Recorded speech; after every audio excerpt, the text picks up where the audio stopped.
We don't grow any cocoa domestically in the United States of America. It means that we have to search far and wide for our cocoa supplies.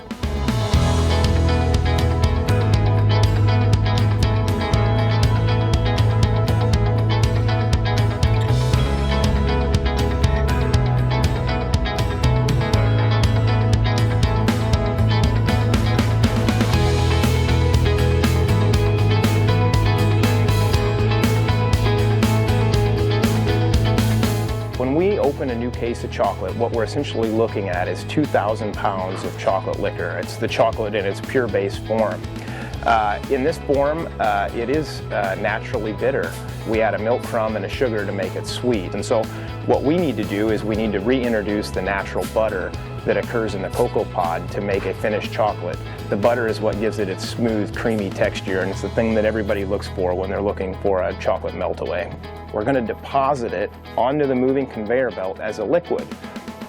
And so essentially we create a waterfall of chocolate that then becomes a liquid flowing river down the production line. So our liquid chocolate is about to become a solid in a matter of just a minute or two, and so we have to control the form so that it sets up into essentially a 20-foot long chocolate bar right in front of our eyes. Everybody loves the idea of a 20-foot long chocolate bar, but we've met very few parents who are actually willing to purchase such a thing for their children. So what that means for us is that we have to cut it into the individual bite-sized pieces that form a baker's melt-away.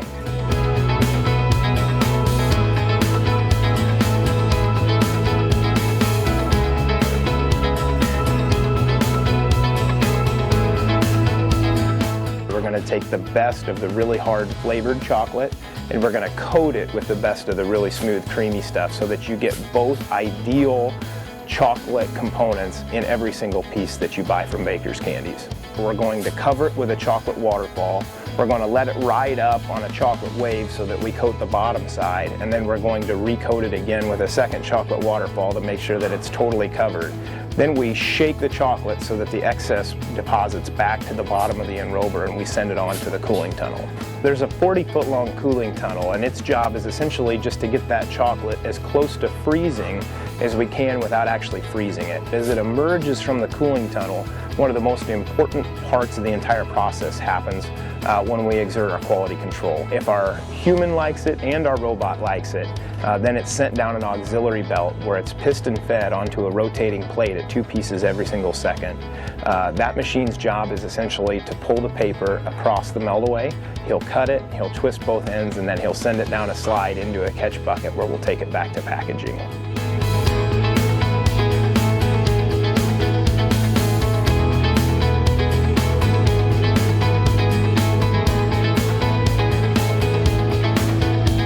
$30 million chocolates is the equivalent of about 300,000 pounds of raw chocolate product.